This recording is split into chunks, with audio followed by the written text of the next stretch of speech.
नमस्कार, मी अमित जोशी. वार्ता विज्ञानाची या विशेष कार्यक्रमात तुमचं स्वागत. विज्ञान हे आपल्या जगण्याचा अविभाज्य भाग. रॅन्चो म्हणतो तसं पेन की नीब से लेके पॅन की जीप तक सगळीकडे विज्ञानच असतं. हे विज्ञानच आपलं जगणं सोपं करत असतं.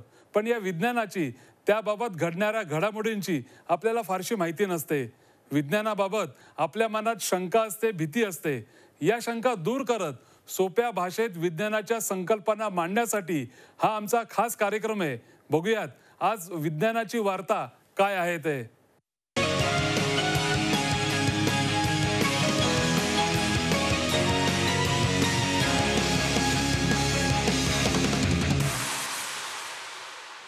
या चंद्राचे त्या चंद्राशी मुळीच नाही काही नाते. त्या चंद्रावर अंतरिक्ष यानात बसूनी माकड, मानव, कुत्रा यांना जाता येते. कवी कुसुमाग्रज यांची ही अजरामर कविता. यात कवी मनातल्या चंद्राची खऱ्या चंद्राशी तुलना असली तरी अंतराळवीरांनी चंद्रावर पहिलं पाऊल टाकल्याच्या घटनेचं स्मरण करणारी ही कविता आहे. त्यावेळी सुरू झालेल्या या मून रेसमध्ये भारतही उतरलाय. भारताच्या चांद्रयान मोहिमेचा दुसरा टप्पा लवकरच सुरू होतोय. वार्ता विज्ञानाची या कार्यक्रमाच्या पहिल्या भागात भारताच्या या महत्त्वाकांक्षी मोहिमेबद्दल सविस्तर जाणून घेऊयात.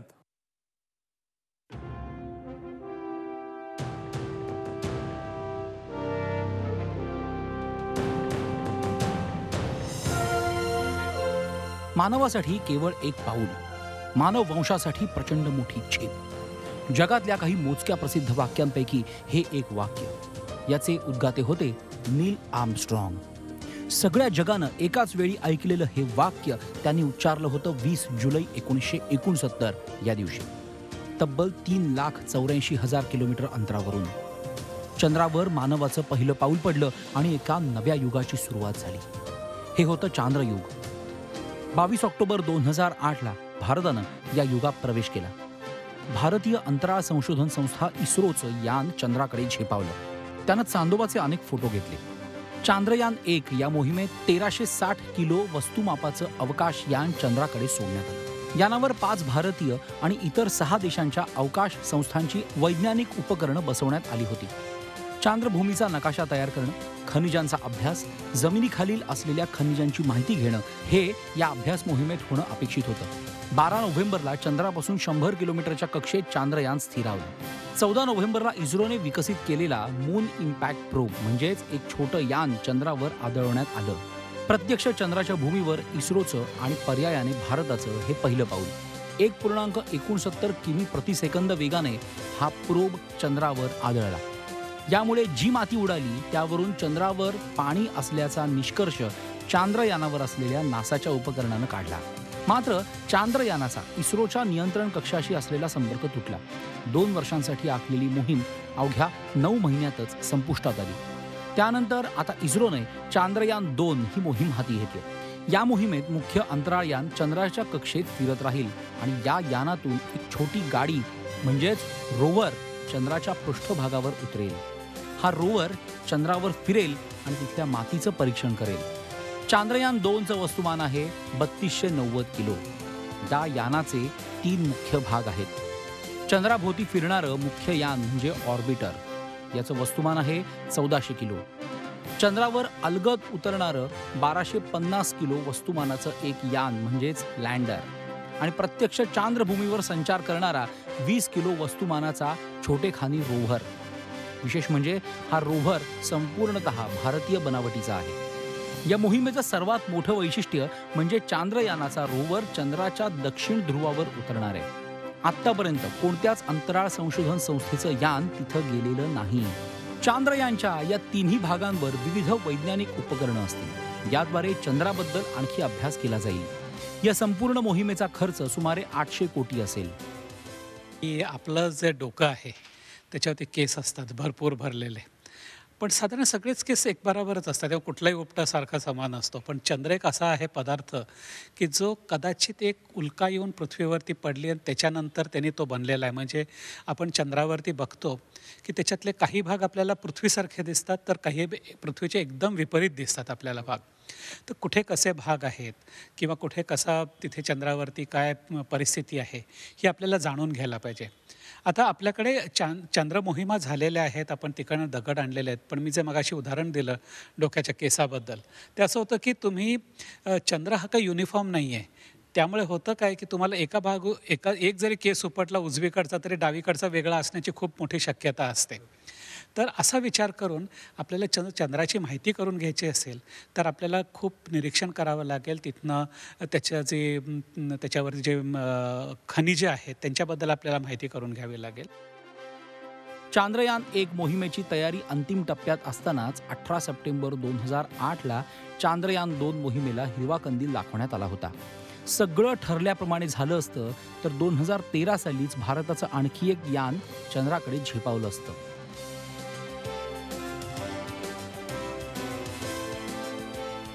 भारताने चांद्रयान 2 मोहिमेवर जोमानं काम करायला सुरुवात केली असताना रशियाकडून या मोहिमेच्या तयारीला उशीर होत होता. त्यामुळे मोहीम 2013 पर्यंत प्रत्यक्षात येणार होती ती 2016 पर्यंत पुढे ढकलण्यात आली. मात्र त्यानंतर लँडर देऊ शकत नसल्याचं सांगत रशियाने चांद्रयान 2 मोहिमेत शेवटच्या क्षणी माघार घेत असल्याचं जाहीर केलं. मग चंद्रावर अलगद उतरू शकणारा लँडर स्वतःच विकसित करण्याचा निर्णय इस्रोने घेतला. अखेर यानाचे तिन्ही मुख्य भाग स्वतः तयार करून इस्रोने ही मोहीम पुढे नेली. ऑक्टोबर-नोव्हेंबरमध्ये भारताचं दुसरं चांद्रयान इस्रोनेच तयार केलेल्या GSLV-2 या प्रक्षेपकाद्वारे अवकाशात झेपावेल. आतापर्यंत अमेरिका, रशिया, त्यानंतर जपान, युरोपियन स्पेस एजन्सी आणि चीन यांनी 65पेक्षा जास्त मोहिमा आखल्या आहेत. सुमारे 18 विविध यानं ही चंद्रावर उतरली आहेत. एकट्या अमेरिकेच्या तब्बल 12 अंतराळवीरांनी चंद्राच्या भूमीला प्रत्यक्ष स्पर्श केलाय.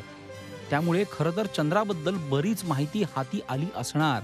मग एवढा पैसा खर्च करून भारताने ही मोहीम का हाती घेतली असा प्रश्न पडू शकतो. त्याचं उत्तर खगोलतज्ञ देतात. गेल्या वेळेस चंद्रयान एकाच्या वेळेस जेव्हा त्यांनी शोध लावला होता की चंद्रावरती काही गुहा सापडल्या होत्या, त्याच्यात बर्फ सापडलं होतं, तर अशा ह्या बग्गी जी आहे, जी चंद्रयान 2ची आहे, ती चंद्रावरती जाऊन त्याची माहिती मिळवेल, त्यांच्या खनिजांचा अभ्यास करेल आणि हा अभ्यास आपल्याला पुढच्या मोहिमांसाठी भयंकर उपयोगी होणार आहे, पूरक ठरणार आहे पुढच्या मोहिमांसाठी. तर असे हे अनेक भाग आहेत ज्यामुळे आता परत एकदा चंद्रावरती निरीक्षण करणं आणि चंद्रावरती मोहीम आखणं हे शास्त्रज्ञांसाठी किंवा टेक्नॉलॉजीसाठी हे महत्त्वाचं ठरू लागलं आहे. चांद्रयान 2 मोहीम आणखी एका कारणासाठी वेगळी ठरणार आहे. मोहीम यशस्वी झाली तर इस्रोचं अवकाश तंत्रज्ञान क्षेत्रातलं नाणं खणखणीत वाजणार आहे. अमेरिका, चीन आणि रशिया यांनी चंद्राकडे गांभीर्यानं लक्ष द्यायला सुरुवात केली आहे. 2030च्या आसपास चंद्रावर मानवी वसाहत स्थापन करण्याचे स्वप्न हे देश बघतायत. अशावेळी या अवकाश स्पर्धेमध्ये भारत मागे राहू नये हा उद्देश या मोहिमेमागे आहे. तर जसं निकल आणि आयन आहे, तर हे आपण वितळवलं जमीन म्हणजे पृथ्वीवरती, तर गुरुत्वाकर्षणामुळे त्याची एक वेगळा पदार्थ होतो, म्हणजे ते मिसळून जातात. हेच जर आपण जिथे गुरुत्वाकर्षण कमी आहे तिथे वितळवलं आणि एकमेकांमध्ये मिसळलं, ते त्यांचे ज्या काही गुणधर्म आहेत ते वेगळे असतात किंवा असू शकतात. तर हा जर अभ्यास केला तर आपल्याला काही वेळेला नवीन पदार्थ सापडू शकतो. आता अगदी सांगायचं म्हणजे की जेव्हा आपल्या पृथ्वीवरती उल्का पडतात, उल्का पाषाणाचा जेव्हा अभ्यास करण्यात येतो तेव्हा त्याच्यामध्ये निकलचे किंवा लोहाचे जे आहेत केमिकल्स ते आपल्याला उभ्या आणि आडव्या रेषांसारखे म्हणजे थोडेसे क्रिस्टलाईन पद्धतीमध्ये आपल्याला दिसत असतात. तर हा जो अभ्यासाचा भाग आहे चंद्रावरती की तिथे जाऊन खनिज बघणं आणि मग त्या खनिजाचा कशा प्रकारे वापर करता येऊ शकेल. यानंतर सूर्याचा अभ्यास करणारी आदित्य मोहीम आणि शुक्राचा अभ्यास करणारी मोहीम कागदावर आहे. तसंच चांद्रयान 2 मोहिमेच्या तंत्रावर आधारित मंगळयान 2 मोहीम ही 2021-22 मध्ये आखली जाणार आहे. यात मंगळावरही रोव्हर उतरवण्यात येणार आहे. या सगळ्या मोहिमांचं भवितव्य चांद्रयान 2 मोहिमेच्या यशावर अवलंबून आहे. म्हणूनच ही मोहीम इस्रो आणि भारतासाठी अत्यंत महत्त्वाची आहे. अमित जोशी, झी मीडिया, मुंबई. चांद्रयान 2 मोहीम ही आणखी एका यापेक्षाही मोठ्या आणि महत्त्वाकांक्षी मोहिमेचा पाया असणार आहे. येत्या 3-4 वर्षात मंगळावर आणखी एक स्वारी आपण करणार आहोत.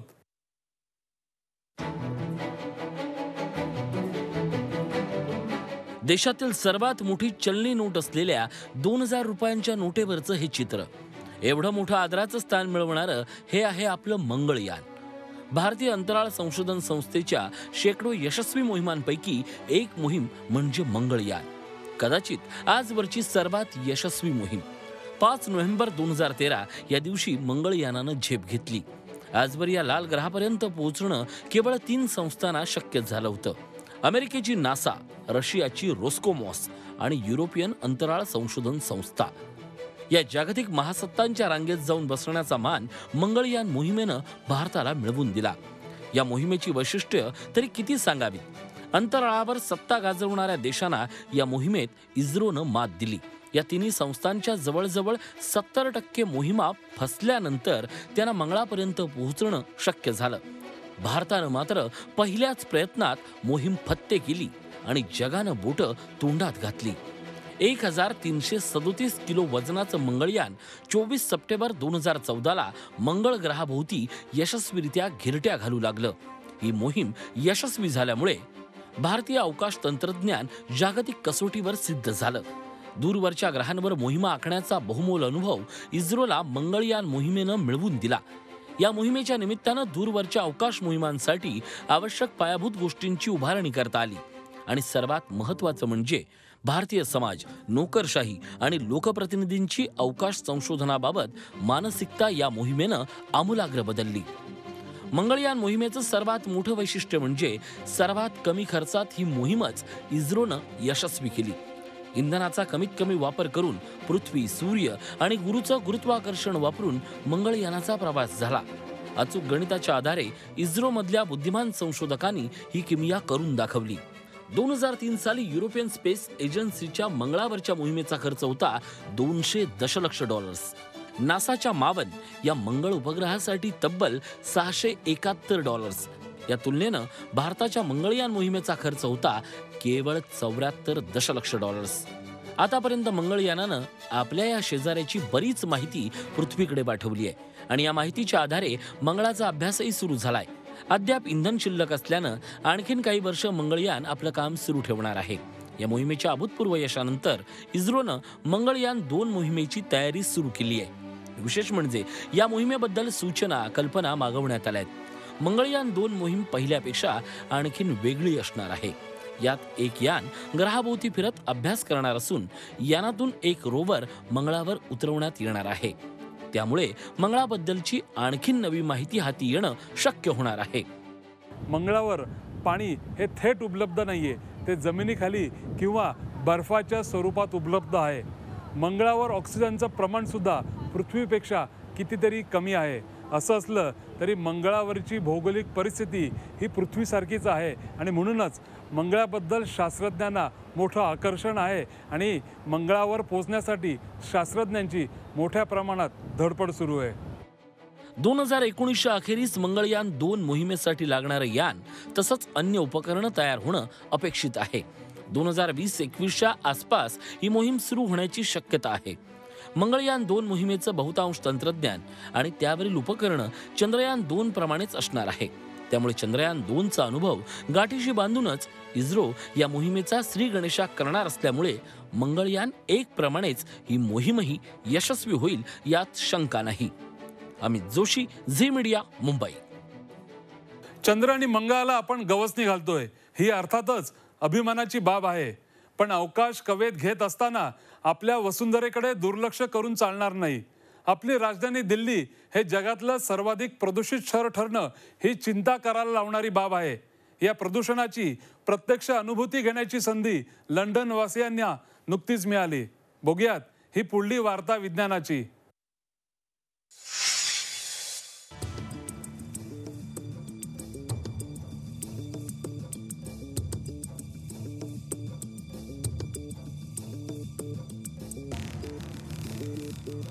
जागतिक महासत्ता होण्याचं स्वप्न उराशी बाळगणाऱ्या देशाची आर्थिक राजधानी दिल्ली. पण जगातील सर्वात प्रदूषित शहरही हेच दिल्ली. जागतिक आरोग्य संघटनेच्या एका अहवालानं दिल्लीच्या घाणेरड्या हवेवर शिक्कामोर्तबही केलंय. या स्थितीला आपणच जबाबदार आहोत. नेमकं याचंच भान आणून देणार एक प्रदर्शन नुकतंच लंडनमध्ये भरलं होतं. या आगळ्या प्रदर्शनात 5 घुमट तयार करण्यात आले होते. जगातल्या 5 स्थळांची नावं या घुमटावर लावण्यात आली होती. अर्थात लंडन, चीनची राजधानी बीजिंग, ब्राझीलचं साओ पावला, नॉर्वेमधला त्रोत्रा पेनिन्सुला आणि दिल्ली. या घुमटाचं वैशिष्ट्य असं की आतमध्ये गेल्यावर आपल्याला थेट त्या शहराच्या वातावरणाचा अनुभव घेता येतो. प्रख्यात ब्रिटिश कलाकार मायकल पिन्स्की यांनी नागरिकांमध्ये जागृतीसाठी ही अभिनव कलाकृती साकारली आहे. लोकांना थेट अनुभूती देऊन त्यांना जाग करण्याचा पिन्स्कींचा मानस आहे. Immediately became clear that the idea of polar bears on a melting glacier wasn't something that made people change their lifestyles. It's the things that affect them every day. यामध्ये सर्वाधिक वाईट अनुभव येतो तो अर्थातच दिल्लीच्या घुमटात. केवळ आतमध्येच नाही तर घुमटाजवळ आलं तरी दिल्लीच्या घाण हवेचा अनुभव प्रेक्षकांना आला. I can feel it much heavier in here, a lot heavier, a lot heavier on my chest. Well, as I say, I mean, the fact that we've got the heat outside as well, you can really imagine what it's like in New Delhi. Michael Pinsky यांच्या कलाकृती या नेहमीच पर्यावरणविषयक जनजागृती करणाऱ्या असतात. त्यांचा हा प्रदूषण घुमटाचा प्रयोगही असाच. आपण निसर्गाची हानी करत राहिलो तर काय घडू शकतं याचा प्रत्यक्ष अनुभव देणारा. याकडे केवळ एक कलाकृती म्हणून न पाहता आपण यातून मोठा बोध घेण्याचीही गरज आहे. Bureau report, Zee media.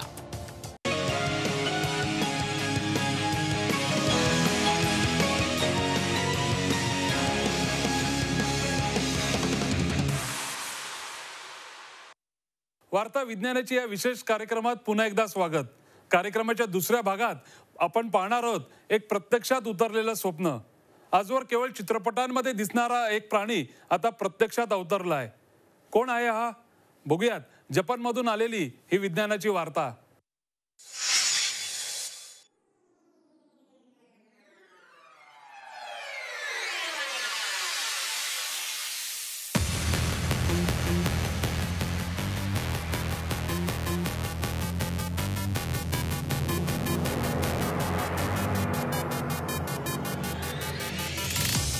तुम्ही पाहताय हे कोणत्याही सायफाय चित्रपटातलं दृश्य नाही किंवा ॲनिमेशनही नाही.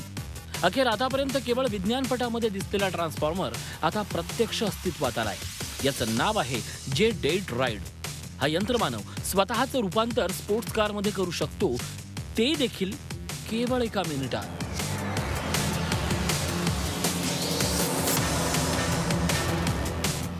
विशेष म्हणजे 2 प्रवासी आतमध्ये बसलेले असताना यंत्रमानवाची कार आणि कारचा यंत्रमानव होऊ शकतो. हा ताशी 100 मीटर वेगानं आपल्या 2 पायावर चालू शकतो आणि अत्यंत वेगानं आपल्या 4 चाकांवरही पळू शकतो. जपानच्या ब्रेव्ह रोबोटिक्सनं बलाढ्य मोबाईल कंपनी सॉफ्टबँक आणि रोलर कोस्टर निर्माती कंपनी सोन्सई टेक्नॉलॉजीच्या सहयोगानं हा ट्रान्सफॉर्मर रोबो तयार केलाय. मी लहानपणी ॲनिमेशन पटामध्ये अशा प्रकारचे यंत्रमानव पाहायचो. ते स्वतःमध्ये बदल करायचे किंवा दोघे एकत्र येऊन तिसरंच काहीतरी तयार व्हायचं, ते देखील आतमध्ये लोक बसलेले असताना. त्यामुळे असा यंत्रमानव असायला हवा असा विचार करतच लहानाचा मोठा झालो. हा यंत्रमानव तयार करण्यामागे हीच प्रेरणा आहे. अर्थात जे-डेट-राईडचं हे ट्रान्सफॉर्मेशन अद्याप प्रयोगशाळेबाहेर आलेलं नाही. अर्थात हे खेळणं प्रचंड महाग असल्यामुळे सर्वसामान्यांना परवडण्यासारखं नाही. त्यामुळे सुरुवातीच्या काळात तरी अम्युजमेंट पार्क किंवा स्ट्रीट परेडमध्ये केवळ मनोरंजनाच्या हेतूनच याचा वापर होऊ शकेल.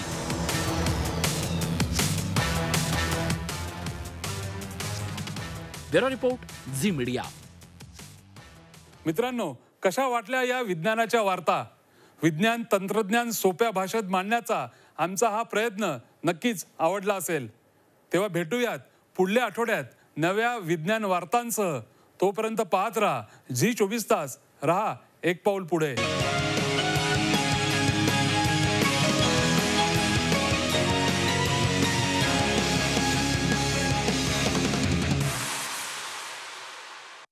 झी 24 तास रहा एक पाऊल पुढे.